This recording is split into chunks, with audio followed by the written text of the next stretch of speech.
Ladies and gentlemen, I'm your host, Second Soundwave, and the first thing I saw when I rolled out of bed this morning was the announcement of a brand new Gundam series. Gundam Build Fighters is going to be a spiritual successor to Gundam Build Fighters. It has yet to be seen if it's going to be a continuity successor to it. It seems at this point like it's going to be an entirely new universe, but it's built on the same principle. Kids use Gunpla in a game to battle, only this time it's a virtual reality game. So everyone has their own virtual reality avatar in the virtual reality game, and then in that game, they pilot their Gundams. Gundam Info put a whole 15-minute prologue episode up on their website. It looks awesome. Go check it out if you haven't seen it already. But what I want to talk about here, because this is Gunpla news, is of course the new Gunpla. And the new Gunpla for it look pretty awesome. Starting right off here, we have a customized Gundam Age 2. It seems like a big theme this season, or for this show, is Gundam Age and Gundam 00. Those are the two series they had the most trouble getting the licensing rights to for Build Fighters, because apparently they were aired on a different channel network or something when they first aired. So Sunrise didn't have the rights to air them on the channel that Build Fighters aired on, I think that was the whole legal trouble they had with them, but it looks like they've sorted all that out now, because there's a lot of Age and a lot of Build Fighters this season. This Age 2 looks like it's been fused with the Age FX. It has some very cool FX style funnels attached to the shoulders where the wings used to be, and of course it's also got all the usual kind of general body retooling that you'd expect to see on a Build Fighters model. The main character's model is a modified 00 Gundam, and we're finally seeing a 00 Gundam in a Gunpla style Gundam series. It only took us like, what, 5 years? But this thing looks pretty cool. It's been retooled to give it, again, a more sort of Age 00 fusion look, and I have to say I'm not super into it because this kit here is very obviously just a very basic model. It only comes with those two swords the original 00 Gundam came with, but what I'm really hoping they do with this is they just go all out with the accessories. O-Riser modifications, 7 sword parts, brand new accessories. I have a feeling that because this is the main character's suit, we're going to see a huge amount of add-on kits for it, and by the time the season's over, this thing's going to look awesome. Next up, we have my absolute favorite boy, the Beam version Gym 3, I think it's called. I don't know. I don't have the names of these up in front of me right now. I'm going to put them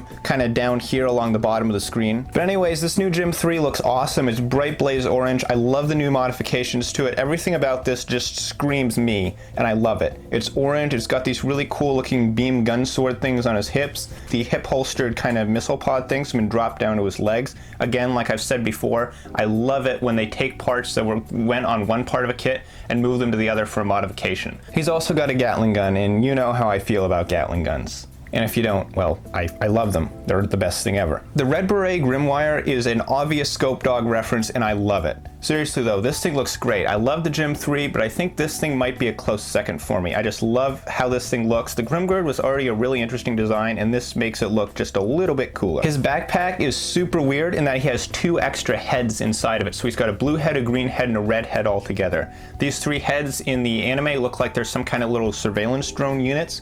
I'm assuming they can also be swapped around on his head. His rifle also looks really cool. I'm just looking at it now, and I've realized that it actually splits up into multiple parts like the Camphor Amazing's guns, and that is just so cool. I love the gimmick there on the Camphor, and I'm probably going to love it here as well. He has one final trick up his sleeves in the form of a pair of arms that fold out of his shins. There's extra blades in his shins, and there's extra blades in his toes, so he can grab guys in his legs and crush them. It's really cool. It's also cool just to see a Reconquista suit in this series. Build Divers seems like it's going to be incorporating a lot more of the newer Gundam anime, so maybe we might even see some Iron-Blooded Orphans later on down the line. Next boy up on the chopping block is a Ceravi with a name that I'm not even going to try to pronounce, but it's basically the Ceravi wearing Ptolemaeus as armor, and it looks interesting, I guess.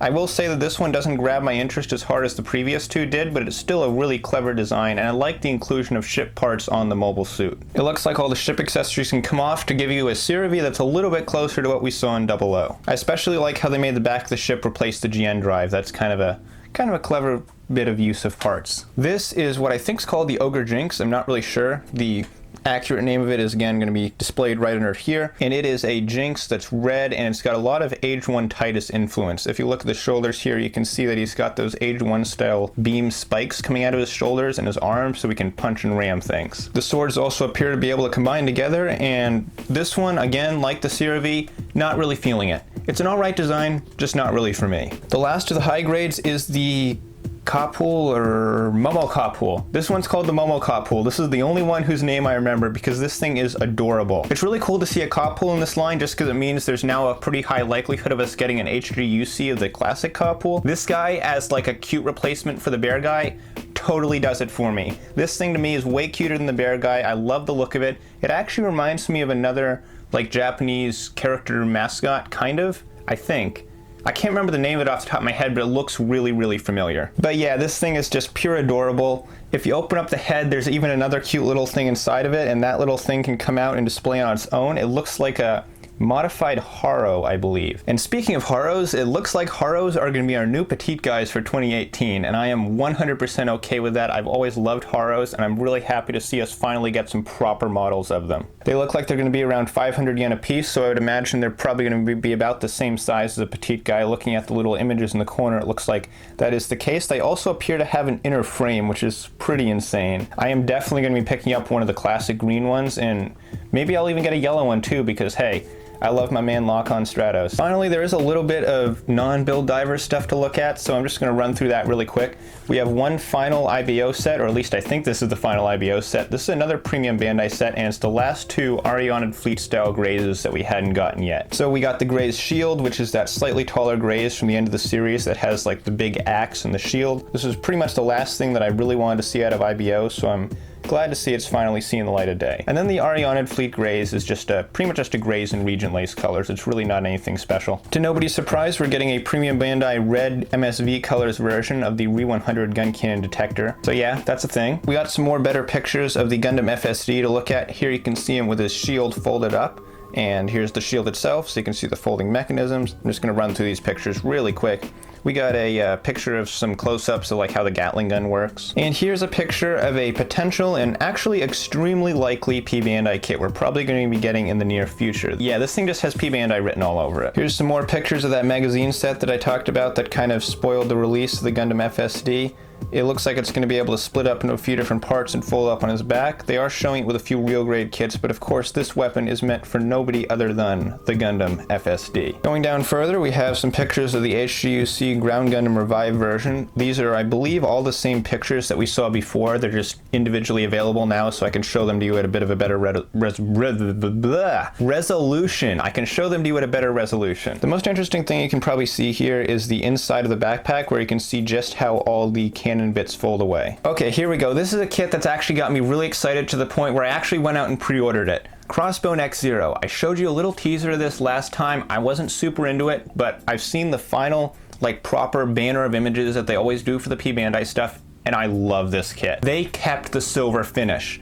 They literally pointed out in the poster that this is going to have some kind of special silvering to the plastic. I don't know how they're going to do it exactly, but I do know that it looks awesome. Also, the weapons loadout on this guy is like 10 out of 10. He's got all the Crossbone weapons. He's got that big spiky buster sword that the X3 came with, and he comes with the parts to turn it into the crossbow. That's what that cool crossbow weapon was that he had before. Really, really liking how that looks. And then he's got these awesome shotguns that turn to like these different kind of beam sabers with brand new effect parts. Of course, on top of that, he's got the original flintlock pistol and beam cutlass of the original Crossbone, plus his beam sabers and knives and all the hands to hold those different weapons. And then on top of that, he even has the grappling hook harpoon things that come out of the skirt armor of the Crossbone X1 Kai. And he's got the cloak, so the X0 has literally everything I could ever want out of a Crossbone, so obviously I just had to pre-order one of these.